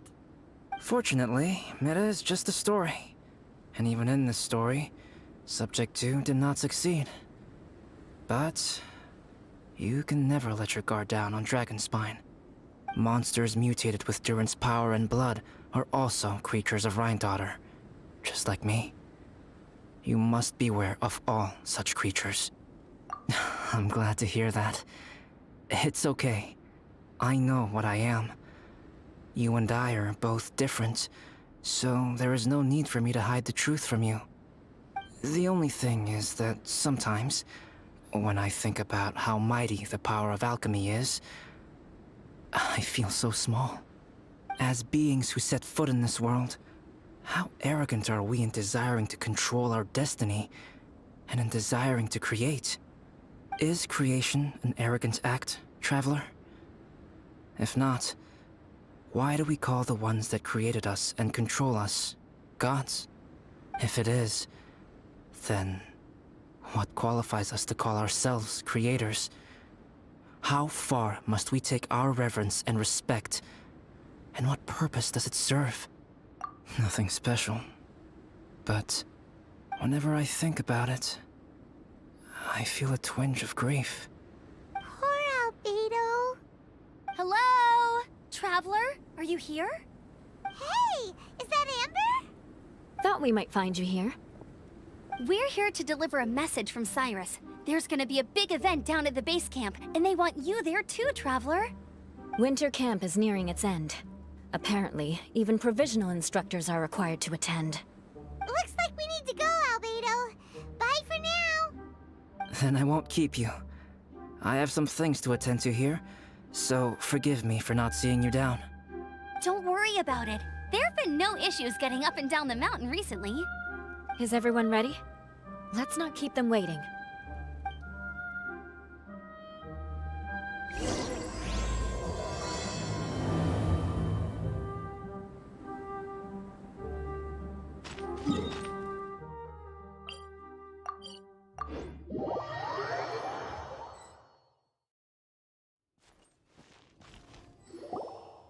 Huh? Who is this guy? Allow me to introduce Yozerf. He's Joel's father. Dad, this is that traveler I was telling you about. The traveler's helped me out loads in the past, and this time we even built a snowman together. Joel has told me everything about you. I can't thank you enough.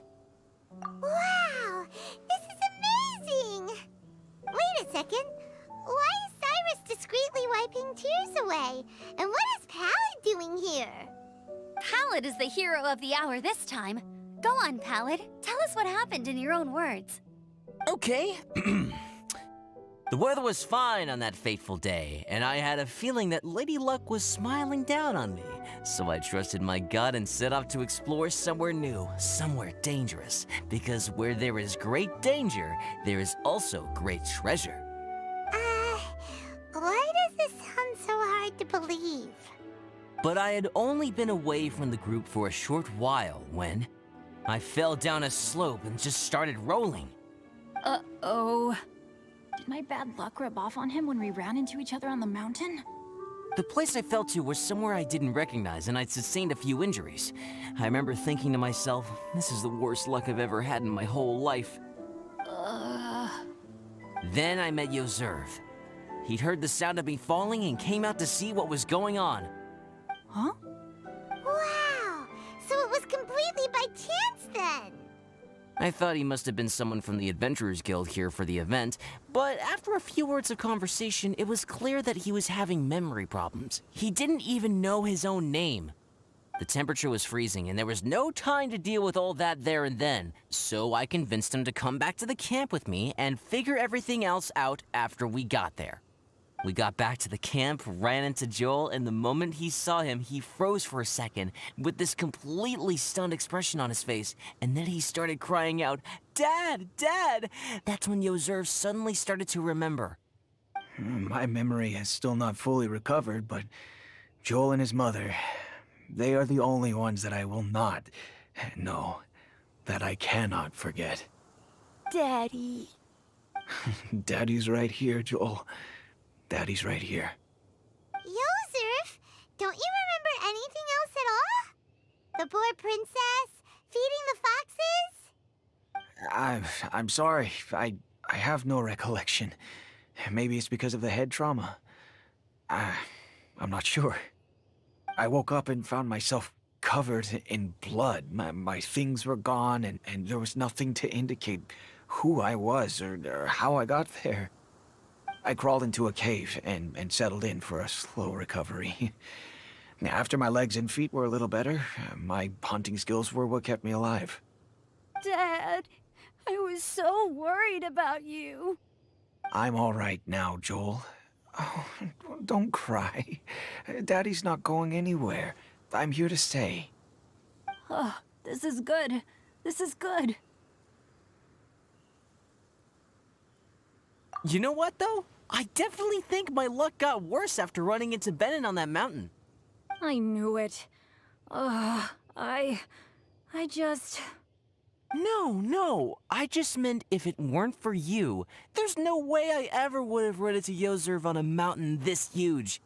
Besides, we got back safely, didn't we? So don't blame yourself. Maybe sometimes miracles can only happen when you get just unlucky enough.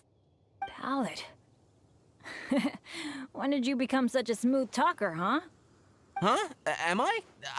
I was just telling the truth. Oh, yeah. I want to say thank you to the Traveler, Uncle Cyrus, Auntie Eula, and Auntie Amber. Thanks, everyone. You all helped look after me, and I will always remember it. But I guess I can't take the snowman with me, or it'll melt once it leaves Dragonspine. It's such a shame. Oh, I can help with that. One moment. Huh? Eula? Here, take this. It's powdered rime. Just add it to your snowman, and it will never melt. Wow! Really? Oh, this is awesome! You're the best, Auntie Eula! Dad, I have an unmeltable snowman now! How cool is that? How can I ever repay you all? Thank you all. Thank you from the bottom of my heart. Dad, I want to go move the snowman. Can we do it now, please? Okay. I'll be leaving with Joel now. I'm sure I'll see you all another day. Very well, very well. It's time for Pallet and I to have another discussion concerning his breaches of adventurer discipline. Huh? But Cyrus, I think I kind of made up for my mistakes this time, you know? See you guys! Oh, I made this for you and Amber. Think of it as a winter souvenir. Aw, are you sure? This must be really important to you. Come on now, just take it. No need to make such a fuss. Wow! Now our snowman won't melt either! Great! You're welcome. Just keep it. That's all I ask. Amber and I have some business to attend to now. See you later. See you! Everyone's gone. Seems like they've all got their own stuff to do now. Oh! You know what? We've been on Dragonspine all this time, and somehow Paimon still forgot to ask Albedo about how to make a fruit juicifier machine that could keep the juice fresh. Maybe we should try Timaeus again. He does seem pretty eager to please after all.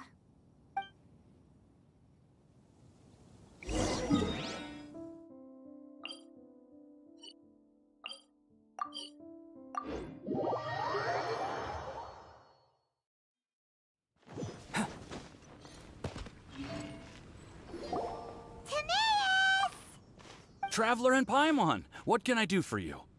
Wait a minute. You've got that mischievous look on your face.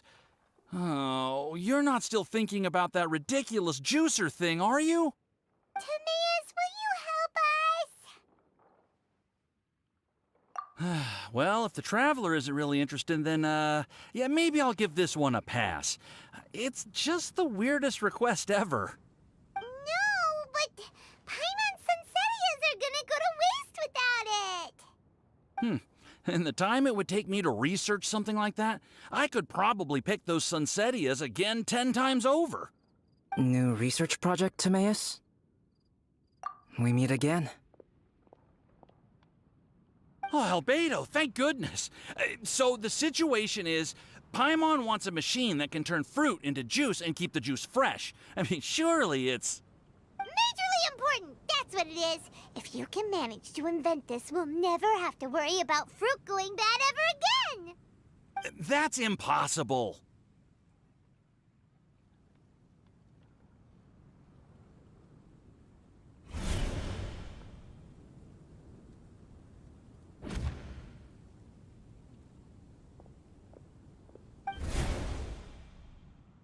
Turning fruit into juice is not hard, but keeping it fresh is more difficult.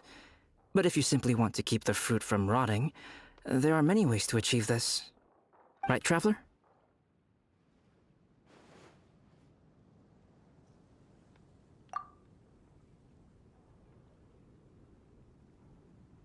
What about his neck? What's wrong? Is there something on my neck? From the look on your face, it's as if you thought I just played a practical joke on you that was in exceedingly poor taste.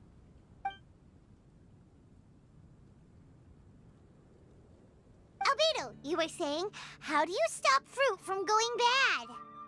Well, one way would be to bury your fruit on Dragonspine, where the snow never melts all year round. But then Paimon won't be able to eat them! You could always live on Dragonspine. No, too cold for Paimon. Or you can give the fruit to me, and I would take it to Dragonspine for you. But since you don't like the cold, you'd have to send someone else to pick them up when you want them. This is where you come in, Traveler. Suddenly sounds a lot more feasible with other people doing all the work. Okay then, shall we go with that idea? Fruit buried on Dragonspine will stay fresh for much longer. However, it is also possible that the fruit will sprout and grow into fruit trees. Who knows? Maybe the next time you visit, it will have grown into an orchard. You can water the trees, add fertilizer, and when they finally bear fruit, you will have some fresh Sunsettias. No way! Then Paimon will have to be a gardener! That's not the goal here. Oh? Well, I don't think being a gardener is so bad.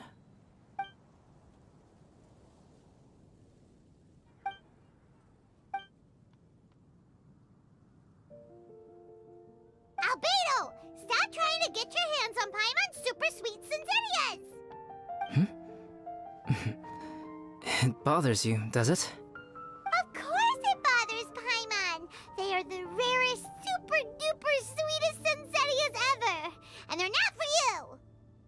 Okay, but they're just Sunsettias. I think you're only so attached to them because you don't have much fruit of this quality in your possession.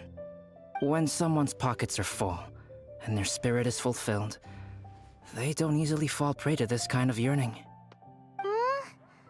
Really?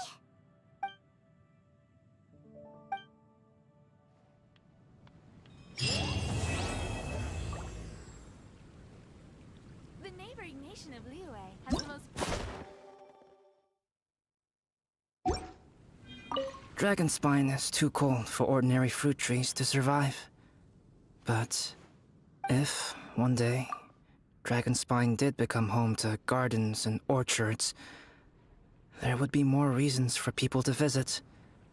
Perhaps a little life is the key to attracting people. Life may exist in all kinds of unfathomable forms, and in all manner of unthinkable environments. Mysterious, yet tenacious. Perhaps this is what makes life so special. Ancient alchemy truly is fascinating.